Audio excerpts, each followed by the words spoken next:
Paul a fait de nombreuses descriptions de cette guerre, car notre lutte n'est pas contre la chair et le sang, dit-il. Il n'est donc pas question ici de victoire sur le péché. Je répète que cette question de victoire sur le péché doit être une chose absolument réglée pour chaque croyant, par une compréhension intelligente de notre mort avec Christ au calvaire. Si nous comprenons bien notre position et que nous saisissons que notre vieil homme a été crucifié avec Christ, et que d'heure en heure nous nous tenons pour morts au péché, alors nous sommes entrés dans la lutte de la sphère spirituelle. Maintenant, nous commençons à comprendre cette lutte dans l'esprit. Ce n'est pas votre âme, ou votre intelligence, ou vos sentiments, ou vos émotions, ou votre corps qui doit combattre.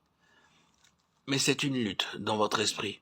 C'est une lutte spirituelle contre un ennemi spirituel, au moyen des armes spirituelles et d'une puissance spirituelle.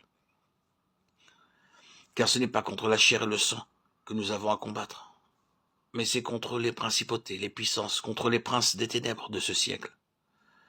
Je voudrais lever un peu le voile et vous montrer ces forces spirituelles contre lesquelles nous avons à combattre.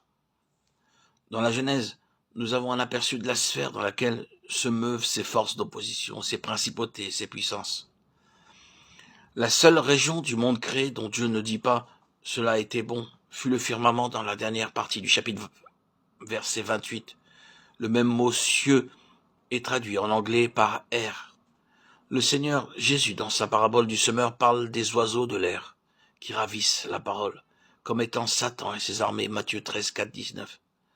Dans l'Épître aux Hébreux, chapitre 9, verset 23, il nous est dit qu'il a fallu que les choses célestes fussent purifiées. Il y a une purification de l'air qui ne peut être faite que par l'œuvre accomplie du Christ au calvaire. Le Seigneur ne dit pas que cela était très bon lorsqu'il créa le firmament, l'air, à cause des forces invisibles qui s'y trouvaient. Cette déclaration se trouve confirmée très nettement dans Éphésiens 2.2, quand Paul dit « Vous avez vécu autrefois selon le train de ce monde, selon le prince de la puissance de l'air. » L'apôtre nous dit sans équivoque que le train de ce monde est gouverné par le prince de l'air, et le plus tôt nous envisagerons ce fait, le mieux cela vaudra. Car nous parlons souvent comme si le monde pouvait s'améliorer, pouvait voir l'âge d'or, au milieu d'un paganisme christianisé.